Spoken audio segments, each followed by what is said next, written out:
E aí, filhos do Pai, como é que vocês estão? Todos bem? É isso. Mandem notícias, hein? O Pai continua com saudade. Vamos à reflexão de hoje. Chegamos ao capítulo 38 do Gênesis. E é um capítulo interessante que há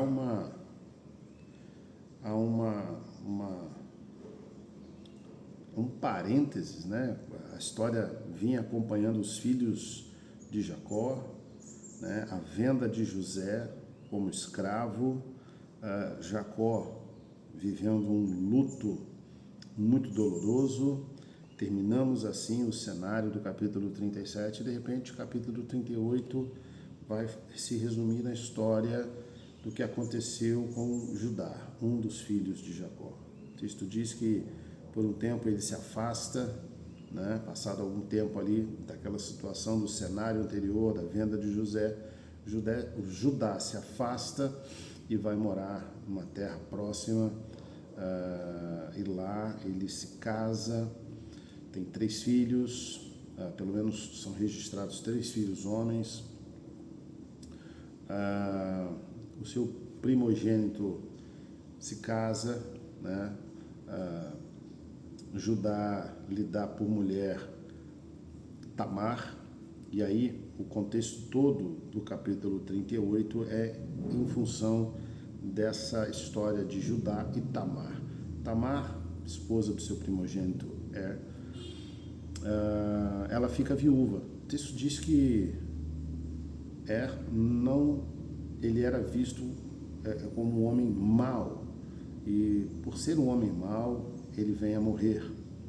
Então Judá chama o seu segundo filho, e por uma questão cultural, para gerar descendência para o primogênito de Judá, ele chama seu segundo filho e diz: olha, você vai gerar filhos na viúva de teu irmão, para que o teu irmão tenha descendência em nome dele.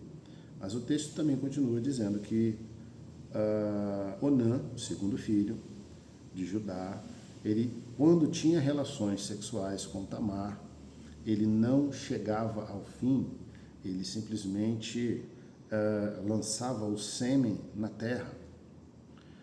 E o texto diz que isso também não foi visto com bons olhos diante do Senhor, e Onã também vem a falecer. E aí fica a questão: o terceiro filho seria o filho que daria geração para o primogênito, em Tamar. Mas o texto diz que Judá temeu pela morte do seu terceiro filho.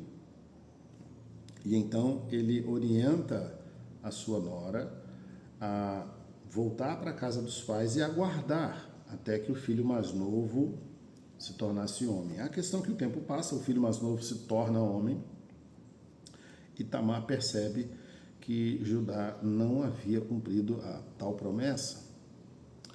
E numa estratégia muito ousada da parte de Tamar, ela tira as roupas, né, características de uma viúva, e vai para a porta de uma cidade onde ela sabia que Judá passaria, e ela foi confundida por Judá como uma prostituta. O texto diz que Judá se interessou por ela e ofereceu a ela, vamos dizer assim, um prêmio, né, por uma noite com ela.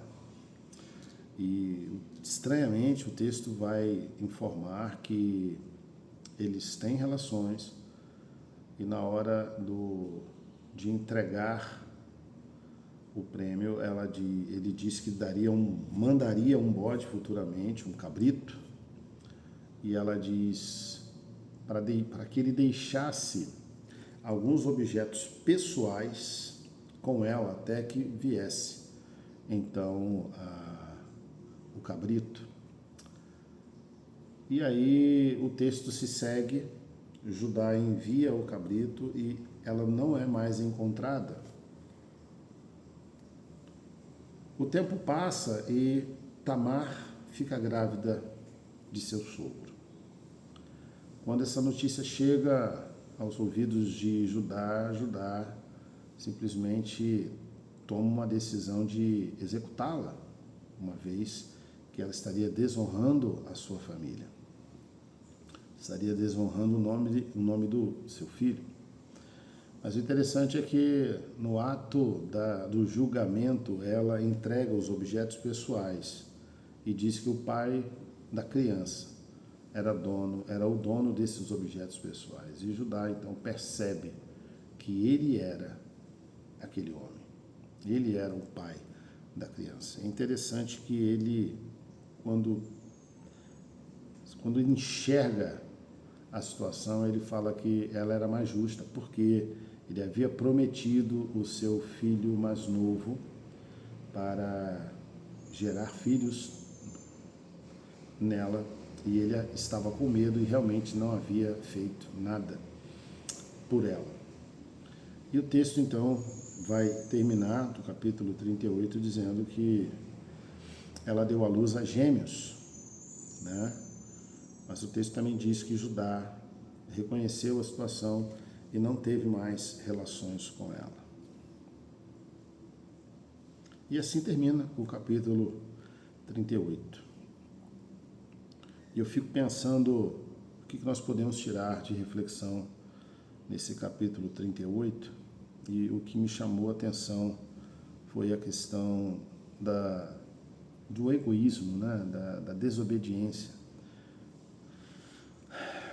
Como é que... E a gente está falando da tribo de Judá, né? Talvez a maior de todas as tribos, em termos de volume, né? Em termos populacionais.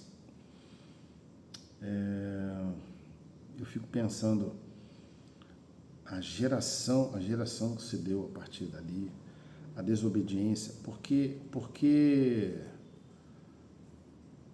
o primogênito de Judá não foi visto com bons olhos pelo Senhor, o que levou à sua morte.